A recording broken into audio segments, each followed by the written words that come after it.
ইতিহাসের এরকম জঘন্য অপরাধ বেনজির আজিজ যা করেছে ইতিহাসে আর এই ধরনের ঘটনা ঘটছে বলে আমার মনে নাই। সোমনাথ মন্দির লুটপাট হয়েছিল, সেই সোমনাথ মন্দির লুটপাটকেও হার মানিয়ে দিছে এবার বাংলাদেশে যে লুটপাট হচ্ছে। ব্যাংকের বন্ড থেকে সোনা চুরি হয়ে যাচ্ছে, সরকার কিভাবে দায়টা এড়াবে? দায় এড়ানোর কোনো সুযোগ নাই। সুষ্ঠু বিচার সরকার কোনোদিনই করবে না। আজকে দেশটা একটা মহা লুটপাটের মধ্যে ঢুকে গেছে। সরকার যদি এই যে যারা এখন এই ক্রিমিনাল অফেন্সের জন্য আমরা যাদেরকে দায়ী করতেছি তারা ক্রাইম করেছে, মহা ক্রাইম এটা। ইতিহাসের এরকম জঘন্য অপরাধ বেনজির আজিজ যা করেছে ইতিহাসে আর এই ধরনের ঘটনা ঘটছে বলে আমার মনে নাই।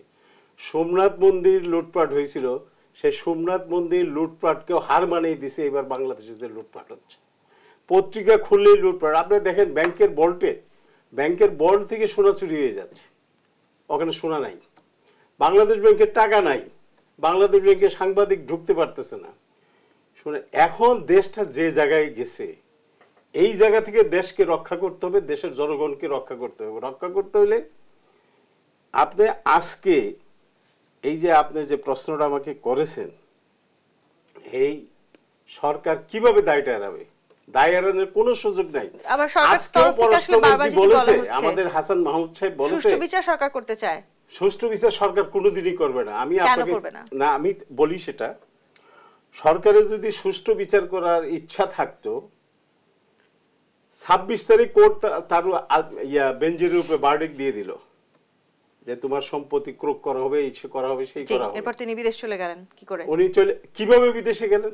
এবং আমি এখানেই বলেছি, আবারও বলতেছি, এই দেশ টিভিতেই বলেছি, 26 তারিখ পত্রিকায় প্রকাশ হওয়ার পর কোর্ট যে ভার্ডিক্ট দিয়েছে, আমাদের প্রতিনিধি সভা ছিল বরিশালে, গণতন্ত্র মঞ্চের প্রতিনিধি সভা ছিল, বিভাগীয় প্রতিনিধি সভা বরিশালে।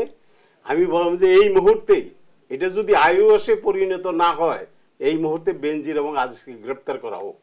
আপনি ওখানকার লোকাল টিভিগুলো দেখবেন, ওখানে এটিএন বাংলাও ছিল, এটিএন বাংলার সামনে আমি কথাগুলো বলেছি। আমিনুল ইসলাম আমিন, এদের বিরুদ্ধে বিচার করতে হলে তো আসলে দেশে ফিরিয়ে নিয়ে আসতে হবে। শুনেন, এই সরকার দেশে ফিরে এই যে কথাগুলো এখন বলতেছে, আজকে পররাষ্ট্রমন্ত্রী কি বললেন যে ওর উপরে কোনো নিষেধাজ্ঞা ছিল না, যেতেই পারে। এটার মানে এটা কি? আসলে এই জাতির জন্য এটা দুর্ভাগ্য। এই প্রশ্নটি এই যে দলটা স্বাধীনতা যুদ্ধের নেতৃত্বকারী দল, মহান নেতা মৌলানা ভাসানীর প্রতিষ্ঠিত দল, বঙ্গবন্ধুর হাতে গড়া দল, সেই দলটা আজকে জনগণের মুখোমুখি দাঁড় করিয়েছে বঙ্গবন্ধুর কন্যা নিজেই। আজকে দেশটা একটা মহা লুটপাটের মধ্যে ঢুকে গেছে।